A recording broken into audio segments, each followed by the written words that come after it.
12వ వార్డులో జై బాపు, జై భీమ్, జై సంవిధాన్ కార్యక్రమాన్ని దిగ్విజయంగా ముగించడం జరిగింది. అదేవిధంగా మా ఇన్ఛార్జి గారి ఆధ్వర్యంలో ఈ యొక్క కార్యక్రమం నిర్వహించడం జరిగింది. 12వ వార్డు మొత్తం టౌన్ అంతా కూడా కలిదిరగడం జరిగింది 12వ వార్డులో.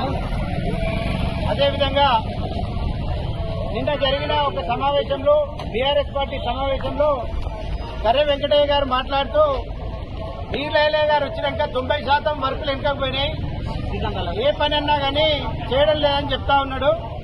అది ఎంతవరకు పద్ధతో మీరు ఆలోచించండి. యాదగిరిగుట్ట పైన డార్మెటరీ హాల్ పెట్టింది ఎవరు? యాదగిరిగుట్ట పైన చలవ పందులు వేయించింది ఎవరు? యాదగిరిగుట్ట పైన కోనేరుని పునరాభివృద్ధి చేసింది ఎవరు? యాదగిరిగుట్ట గుట్ట కింద ఉన్న 300 ఆటో కార్మికులు అలలాడి మాజీ ఎమ్మెల్యే గారి ఇంటికి పోతే నాతోని కాదని చెప్పింది ఎవరు? అదే 300 ఆటోలు ఇప్పుడు ప్రస్తుతం ఉన్న ఎమ్మెల్యే బీర్లైలే గారు ఎక్కించండి. మీకు తెలియదా అది?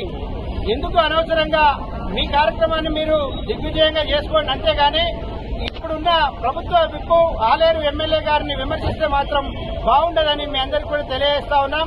ఇంకొకసారి కనుక నేను వచ్చిన తర్వాతనే యాదగిరిగుట్ట వెనుకబడిపోయింది, అదైంది, ఇదైంది, 90% ఆగిపోయింది. ఇట్లాంటి చిల్లర మల్లర రాజకీయాలు బంద్ చేసుకోండి.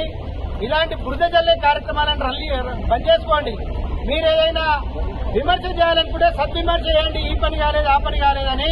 ఇవాళ యాదగిరిపల్లి రోడ్డు చూడండి ఒకసారి, మొత్తం సీసీ రోడ్డు వేయించమని కాంట్రాక్టర్ ఆర్డర్ చేసి ఈ రోజు యాదగిరిగుట్టలో యాదగిరిపల్లి ప్రజలు పడుతున్న ఇబ్బందులను చూసి ఆ రోడ్డు వేయిస్తా ఉన్నారు. దాని అయిపోయిన తర్వాతనే ఇమీడియట్ గా ఎమ్మెల్యే గారు ఈఎన్సీ గారికి, డిఈ గారికి, ఏఈ గారికి పాతగుట్ట టౌన్ లో పాతగుట్ట రోడ్డుకు వెళ్లే, పాతగుట్ట దేవస్థానానికి వెళ్లే రోడ్డు కూడా పునరుద్ధరించాలని వారికి తెలియజేయడం జరిగింది.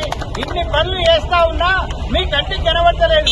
పచ్చ కామెంట్లోనికి లోకమంతా పచ్చ కనబడ్డట్టే ఉంది. ఇంకోసారి ఇటువంటి చిల్లర మల్లర ఆయన మీద చిల్లర మల్లర రాజకీయాలు చేస్తే మాత్రం ఎవ్వరు కూడా ఊరుకోరని మీ అందరూ కూడా హెచ్చరిస్తా ఉన్నాం.